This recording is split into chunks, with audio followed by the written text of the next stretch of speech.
Hello, ನಾನಿವತ್ತು ಮೊಸರು ಒಗ್ಗರಣೆ ಹಾಕ್ತಾಯಿದ್ದೀನಿ. ಅಂದರೆ ಮೊಸರನ್ನ ಮಾಡ್ತಾಯಿದ್ದೀನಿ. ಅದಕ್ಕೆ ನಾನು ತೊಗೊಂಡಿರೋದು ಬಿಸಿ ಅನ್ನ ತೊಗೊಂಡಿದ್ದೀನಿ.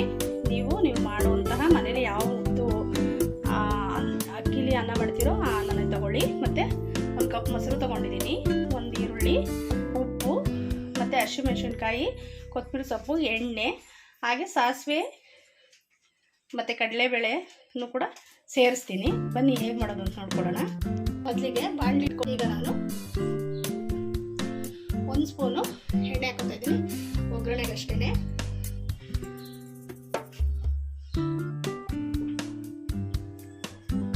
ಬಿಸಿಯಾಗಿದೆ. ಈಗ ಸ್ವಲ್ಪ ಸಾಸಿವೆ,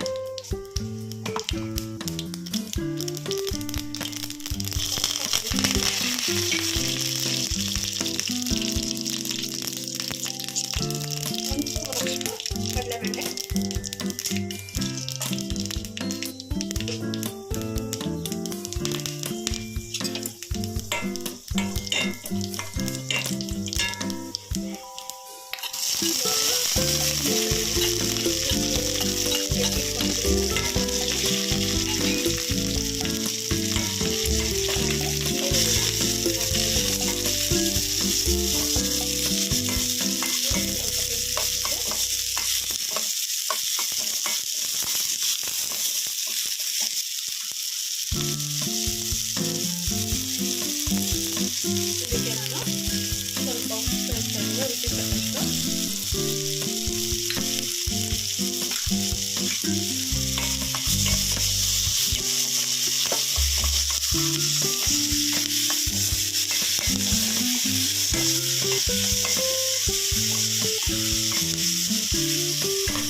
ಇದಾಗಿದೆ.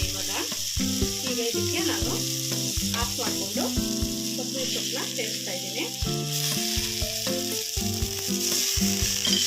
ಒಗ್ಗರಣೆ ರೆಡಿಯಾಗಿದೆ. ಈಗ ಇದಕ್ಕೆ ನಾನು ಈ ಒಗ್ಗರಣೆಗೆ ಹಾಲನ್ನು ತಗೊಳ್ಕೊಳ್ಳೋಣ. ಈಗ ನಾನು ಗಟ್ಟಿ ಮೊಸರನ್ನ 1 ಕಪ್ಪು ಅಂದರೆ 1 ಬಟ್ಲು ಹಾಕ್ಕೊತಾ ಇದ್ದೀನಿ. ನಾವು ಅನ್ನಕ್ಕೂ ಮತ್ತು ಒಗ್ಗರಣೆಗೆ ಉಪ್ಪು ಹಾಕಿದ್ದೀವಿ. ಉಪ್ಪೇನೋ ನಿಮ್ಗೆ ಕಮ್ಮಿ ಅನಿಸ್ತು ಈ ಟೈಮಲ್ಲಿ ಹಾಕೋಬೋದು. ಸ್ವಲ್ಪ ಮೊಸರನ್ನ ಚೆನ್ನಾಗಿ ಮಿಕ್ಸ್ ಮಾಡ್ಕೊಳ್ಳೋಣ. 2 ನಿಮಿಷ.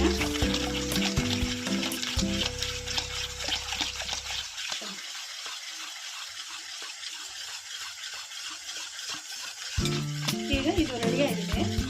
ಈಗ ನಾನು ಇದಕ್ಕೆ ನಾವು ಮಾಡಿಕೊಂಡಂಥ ಒಗ್ಗರಣೆನ ಬೆರೆಸೋಣ. ಇದಕ್ಕೆ ನಾನು ಮಾಡಿಕೊಂಡಿರುವಂತಹ ಒಗ್ಗರಣೆನ ಸೇರಿಸ್ತಾ ಇದ್ದೀನಿ.